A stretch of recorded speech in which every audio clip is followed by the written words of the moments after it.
ലോകത്തിലെ ഏറ്റവും വലിയ പണക്കാരനായി അതിവേഗം കുതിച്ചുയർന്ന ഇലോൺ മസ്ക് ചില്ലറക്കാരനല്ല എന്ന് നമുക്കറിയാം. മസ്കിനെ നേരിടാൻ പലരും ഭയപ്പെടുന്നു. മസ്കിനെ എങ്ങനെ മൂക്കുകയറിടും എന്ന ചിന്ത വ്യവസായ ലോകത്ത്, ആധുനിക വ്യവസായ രംഗത്ത് പല ചർച്ചകളിലേക്ക് നയിച്ചിരിക്കുന്നു. ഒറ്റ മാസം കൊണ്ട് തന്നെ വൻ കുതിപ്പാണ് ഇലോൺ മസ്കിന് ഉണ്ടായിരിക്കുന്നത് സമ്പത്തിൽ. ഡിസംബർ ഈ മാസം ആദ്യ നാളുകളിൽ $400 ബില്യൺ ആസ്തി കൈവരിച്ച ഇലോൺ മസ്ക് ഒറ്റ മാസത്തിനുള്ളിൽ തന്നെ $500 ബില്യൺ ആസ്തിയിലേക്ക് കുതിച്ചുയർന്നിരിക്കുന്നു. അതായത് 400 ബില്യണിൽ നിന്നും അതൊരു കടമ്പയാണ്. 400 ബില്യൺ സ്വത്ത് ഒരു വ്യക്തിക്ക് ലോകത്തുണ്ടാവുന്നത് ഇതാദ്യമായിരുന്നു. ലോകത്തെ പണക്കാരിൽ 2ഉം 3ഉം സ്ഥാനത്തൊക്കെ ഉള്ളവര് അവരെ വളരെ പിന്നിലാക്കിയിട്ടാണ് ഇലോൺ മസ്കിന്റെ കുതിച്ച് കയറ്റം അല്ലെ കുതിച്ചോട്ടം എന്ന് പറയുന്നത്. ആർക്കും ഇലോൺ മസ്കിനെ തടയാനാവില്ല എന്ന അവസ്ഥയിലേക്ക് പോകുമ്പോൾ ഇലോൺ മസ്കിന് തടയിടാൻ ശ്രമിക്കുന്ന ഒരേ ഒരു ശക്തി ചൈന മാത്രമാണ്.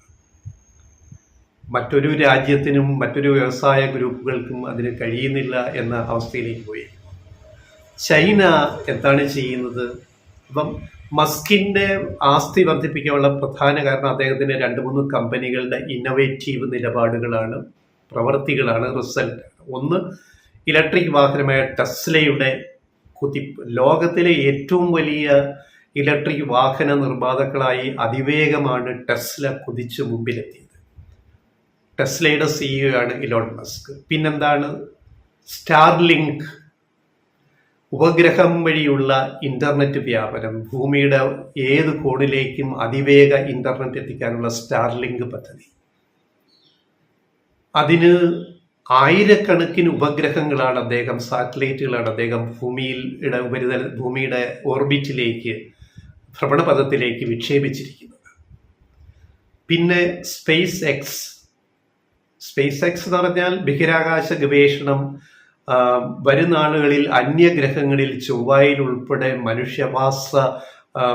വാസം ഉറപ്പുവരുത്തുക. പിന്നെ വിപ്ലവകരമായ യാത്രാ സംവിധാനങ്ങൾ, ഹൈബർ ലൂപ്പ് പോലെ, ന്യൂയോർക്ക് ലണ്ടൻ 1 മണിക്കൂർ യാത്ര. ഇതൊക്കെ വാഗ്ദാനം ചെയ്യുന്ന ഇലോൺ മസ്കിനെ ഏതൊരു വലിയ രക്ഷകനായിട്ട് കാണുന്നവരുണ്ട്. ഇപ്പൊ ലോകം മുഴുവൻ കീഴടക്കാനുള്ള അശ്വമേധത്തിലാണ് ഇലോൺ മസ്ക്. ആ ഇലോൺ മസ്കിനെ ചൈന എങ്ങനെയാണ് നേരിടുന്നത്?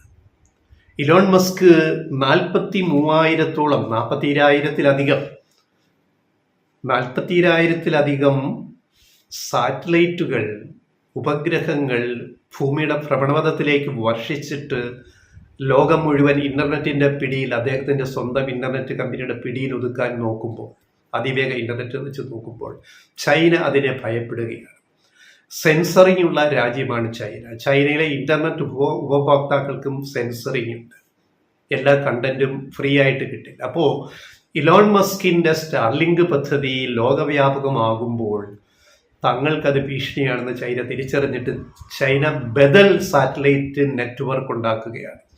ചൈന ഉദ്ദേശിക്കുന്നത് 38,000 സാറ്റലൈറ്റുകൾ ഭ്രമണപഥത്തിൽ എത്തിച്ചിട്ട് ഹൈസ്പീഡ് ഇന്റർനെറ്റ് ഉണ്ടാക്കുകയാണ്. ഇലോൺ മസ്കിനെ അതേ നാണയത്തിൽ വെല്ലുവിളിച്ചുകൊണ്ടാണ് ചൈനയുടെ നീക്കം എന്നത് വളരെ ശ്രദ്ധേയമാണ്.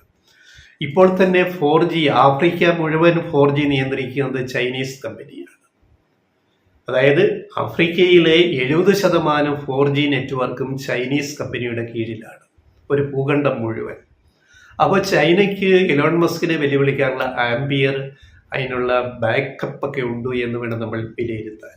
മാത്രമല്ല ചൈന സ്വന്തം ബഹിരാകാശ നിലയം നിർമ്മിച്ചു കഴിഞ്ഞു, അത് തെളിയിച്ചു കഴിഞ്ഞു, അത് വിപുലീകരിക്കുന്ന പ്രക്രിയയിലാണ്.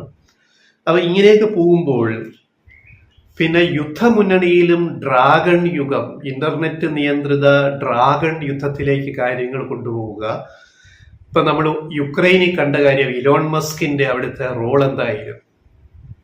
1 വർഷത്തിലധികമായി റഷ്യ യുക്രൈനെ ആക്രമിച്ച് കീഴ്പ്പെടുത്താൻ നോക്കിയിട്ട് സാധിക്കുന്നില്ല.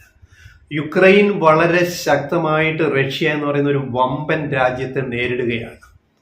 അതെങ്ങനെയാണ്? അതിന് ആയുധങ്ങൾ എവിടുന്ന്? അതിന് അത്യന്താധുനിക ആയുധ സംവിധാനങ്ങൾ എവിടുന്ന്? ഒരു കൊച്ചു രാജ്യമായ പണ്ട് സോവിയറ്റ് യൂണിയനിൽ നിന്നും വേർപിരിഞ്ഞു പോയ യുക്രൈന് എങ്ങനെ സാധിക്കുന്നു? ഉത്തരം വളരെ സിമ്പിളാണ്. നാറ്റോയുടെ ആയുധങ്ങൾ, അമേരിക്ക നേതൃത്വം നൽകുന്ന നാറ്റോ സഖ്യരാജ്യങ്ങളുടെ ആയുധങ്ങൾ യുക്രൈനിൽ എത്തുന്നു. അത് റഷ്യക്കെതിരെ ഉപയോഗിക്കുന്നു. റഷ്യൻ യുദ്ധം, റഷ്യ കരുതിയത് കുറച്ച് ദിവസങ്ങൾ കൊണ്ട് യുക്രൈനെ കീഴടക്കാമെന്നായിരുന്നു ഒരു കൊല്ലം മുമ്പ് യുദ്ധം ആരംഭിക്കുമ്പോൾ. ഇപ്പോൾ 1 വർഷം കടന്ന് 1.5 വർഷത്തിലേക്ക് നീളുമ്പോൾ യുക്രൈൻ യുദ്ധം എന്നവസാനിക്കുമെന്ന് പറയാൻ റഷ്യക്ക് സാധിക്കുന്നില്ല. അവസാനം വരെ പൊരുതുമെന്ന് യുക്രൈൻ പ്രഖ്യാപിക്കുമ്പോൾ അതിനുള്ള ആത്മവിശ്വാസം, ധൈര്യം കിട്ടുന്നത് അമേരിക്കയിൽ നിന്നും മറ്റ് യൂറോപ്യൻ രാജ്യങ്ങളിൽ നിന്നും നാറ്റോ സഖ്യത്തിൽ നിന്നുമാണ്. അവിടെയാണ് ഇലോൺ മസ്ക് കടന്നു വന്ന് സ്റ്റാർലിങ്കിന്റെ ഇന്റർനെറ്റ് പ്രൊവൈഡറുടെ റോൾ അവിടെ ഭംഗിയായിട്ട് യുദ്ധത്തിൽ വഹിച്ചു എന്നുള്ളതാണ്. അതായത് ഡ്രോൺ യുദ്ധത്തിൽ. അപ്പോൾ ഭാവിയുടെ യുദ്ധം ഡ്രോണുകളുടെ യുദ്ധമാണ്. മനുഷ്യവാഹകരില്ലാതെ, മനുഷ്യനില്ലാതെ പോകുന്ന ആളില്ല യുദ്ധവിമാനങ്ങൾ പ്രകമ്പനം കൊള്ളിക്കുന്ന യുദ്ധമാണ് 3ാം ലോകമഹായുദ്ധം എന്ന് പറയുന്നത്. പല രാജ്യാന്തര നിരീക്ഷണ വിദഗ്ധരും പറയുന്നത് 3ാം ലോകമഹായുദ്ധം ആരംഭിച്ചു കഴിഞ്ഞു എന്നാണ്. അതിൻ്റെ പടക്കളമാണ്, അല്ലെങ്കിൽ അതിൻ്റെ ടെസ്റ്റ് ഭൂമിയാണിപ്പോൾ യുക്രൈൻ എന്ന് പറയുന്നത്. യുക്രൈനിലുണ്ടായ യുദ്ധവും അതിൻ്റെ മറ്റു കാര്യങ്ങളും പ്രശ്നങ്ങളും യൂറോപ്പിലേക്ക് ആകെ വ്യാപിച്ചിരിക്കുന്നു. സിറിയയിലുണ്ടായ ഭരണത്തകർച്ച, അവിടുത്തെ ഭരണാധിപൻ ഒളിച്ചോടേണ്ടി വന്നു, അവിടെ തീവ്രവാദികൾ കൈയടക്കി, അതുപോലെ ഇസ്രയേലിൻ്റെ വിഷയങ്ങൾ, ഇങ്ങനെ പല വിഷയങ്ങളിൽ പോകുമ്പോൾ ഇവിടെ 3ാം ലോകയുദ്ധത്തിൽ ആളില്ലാ യുദ്ധവിമാനങ്ങൾ വലിയ നിർണായക പങ്ക് വഹിക്കും. അപ്പോൾ സ്പേസ് എക്സ് എന്ന് അദ്ദേഹം ട്വിറ്റർ ഏറ്റെടുത്തിട്ട് പേര് മാറ്റി ഇലോൺ മസ്ക്. അപ്പോൾ Tesla, space X, Twitter X ആക്കി, അതുപോലെ സ്പേസ് എക്സ് ബഹിരാകാശ ഗവേഷണ സ്ഥാപനം, അതുപോലെ സ്റ്റാർലിങ്ക് ഇന്റർനെറ്റ് സംവിധാനം, ഇതെല്ലാം ചേർന്ന് ലോകത്തെ കീഴടക്കാനുള്ള വലിയ പരിശ്രമത്തിലാണ് ഇലോൺ മസ്ക്. മസ്കിനെ നേരിടുക എളുപ്പമല്ലെന്ന് അതാണ് നമ്മൾ പറയാൻ കാര്യം. ഇപ്പൊ ചൈന ഇനി എന്തു ചെയ്യുന്നു?